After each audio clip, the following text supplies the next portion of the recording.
আজকে আমি কিভাবে মাটির চুলায় পাটিসাপটা পিঠা বানালাম সেটাই তোমাদের দেখাবো। দেখো আমি মাটির চুলায় পিঠা বানাইতেছি পাটিসাপটা। এটা এক এক দেশে এক এক রকমের বানায়।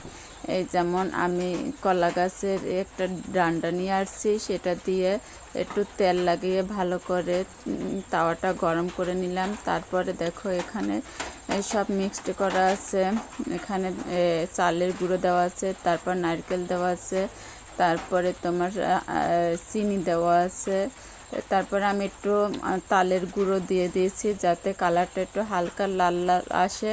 তারপরে আমি তাওয়াতে দিয়ে কিভাবে ঘুরিয়ে দিলাম।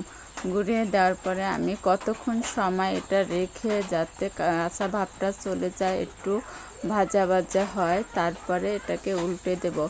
এটা পাটিসাপটার পিঠার ভিতরে অনেকে পুর দেয়, কিন্তু আমাদের এখানে পুর দেয় না, একবারই গোলাটা ভালো করে গুলিয়ে নেয়।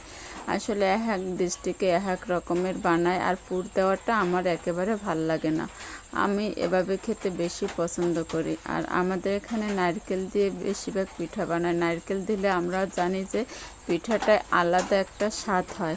আর দেখো এখানে ভাজ করা আমার হয়ে গেছে। হয়ে যাওয়ার পরে এটাকে আবার আমি উল্টিয়ে পাল্টিয়ে ভালোভাবে একটু দাগ লাগিয়ে নিব যাতে ভিতরে কাঁচাটা না থাকে। আমি অনেকবার পাল্টাইয়া ভালো করে ভেজে নিয়েছি। দেখো এটা একটু লাল লাল বর্ণ হয়ে গেছে, এর ভিতরে আর কাঁচা ভাবটা থাকবে না। আর এর ভিতরে তো আমি কোনো পুর ইউজ করি নাই, আমি একেবারে নারকেল চিনি যা যা দেওয়ার দরকার এখানে গুঁড়ো দুধ বা বলো দুধ সব একবারই দিয়ে নিয়েছি। আমার ঝটফট পাটিসাপটা পিঠা রেডি হয়ে গেল। কেমন হয়েছে তোমরা কমেন্টে জানিয়ে দিও।